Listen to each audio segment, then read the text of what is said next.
My girlfriend said, "I don't love you anymore. Get out of my house."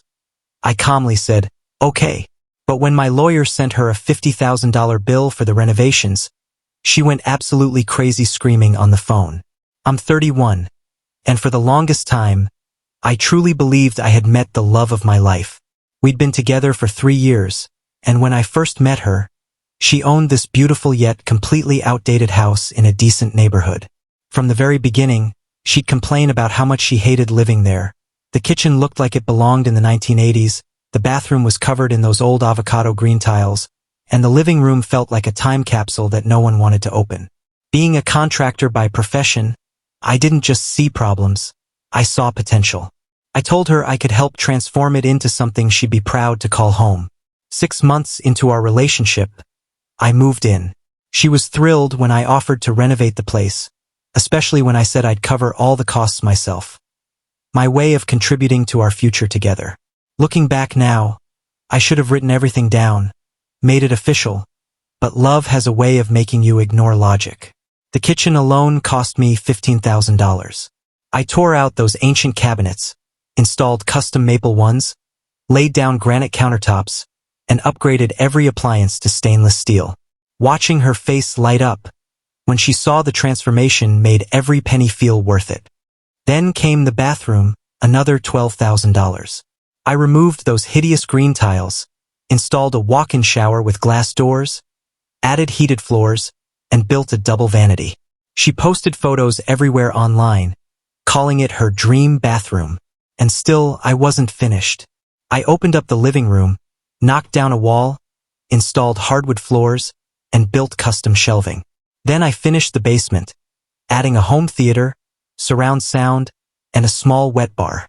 Every weekend for 2 years, I poured my sweat, my money, and my heart into that house. My friends joked that I was building another person's dream home, but I brushed it off. I thought we were building our future.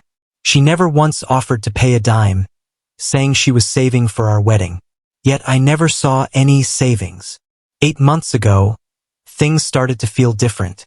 She became distant, constantly on her phone, always busy, always tired. When I brought up putting my name on the deed, she said, "We don't need paperwork to prove our love." At the time, I thought it was romantic. Now I realize it was a warning. Then the late nights began. Supposedly work meetings. But her stories didn't line up. Friends mentioned seeing her car outside restaurants and bars when she was supposedly working. I wanted to trust her, so I did. Until one afternoon, 3 weeks ago.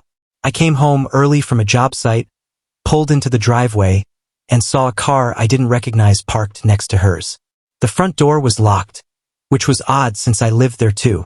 I used my key, walked inside, and found her sitting on the couch with another man. The look on her face said it all. No apologies. Nos cham. Just anger that I'd interrupted her. She screamed that I had no right to just walk into her house. Her house. The same one I had spent years and tens of thousands of dollars turning into a home. The guy quickly left. She didn't even flinch. She told me it had been going on for months, and that my walking in just made things easier. I asked what about everything I'd done for her home, and she laughed. A cruel, cold laugh I'll never forget. She said, "Those were gifts. Gifts can't be taken back." The next morning, she finished what she'd started. She said she didn't love me, that I needed to pack my things and be gone by the weekend. She said it casually, like asking someone to take the trash out. I stood there, in that kitchen I'd built, surrounded by the cabinets I'd installed with my own hands, and something inside me finally snapped. I nodded and said, "Okay." But while she thought I was quietly accepting defeat, I was planning something much bigger.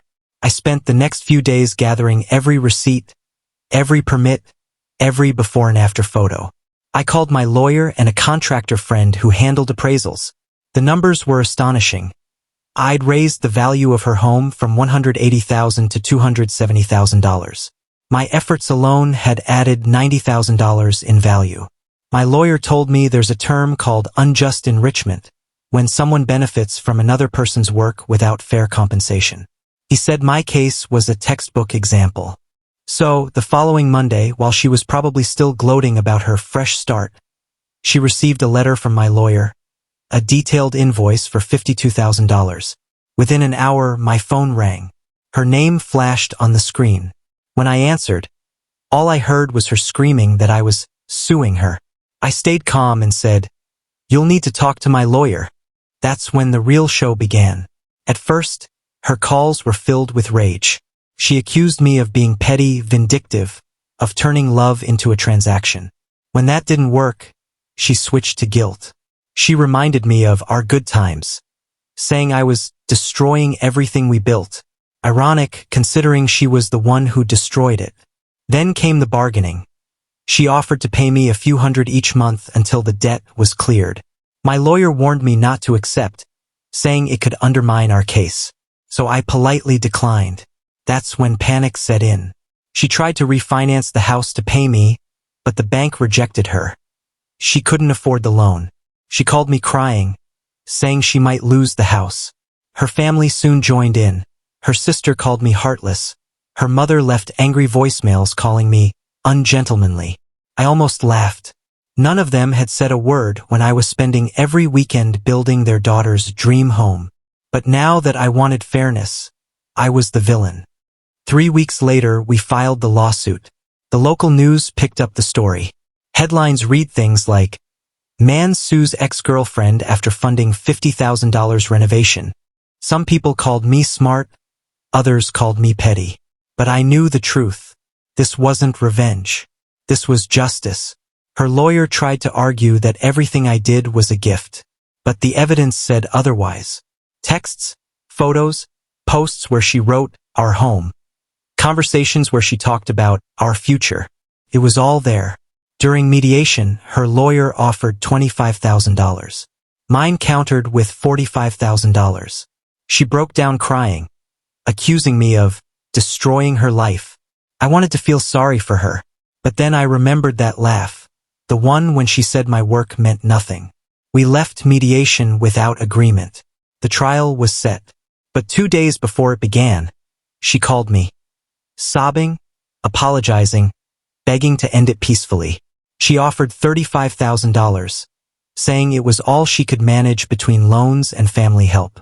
My lawyer said it was fair considering court costs.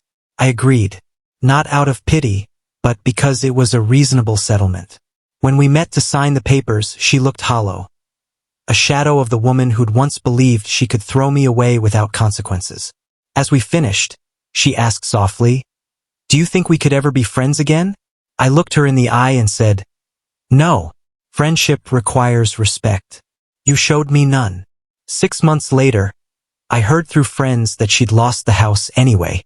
Between the loans, the mortgage, and the settlement, she couldn't keep up with payments.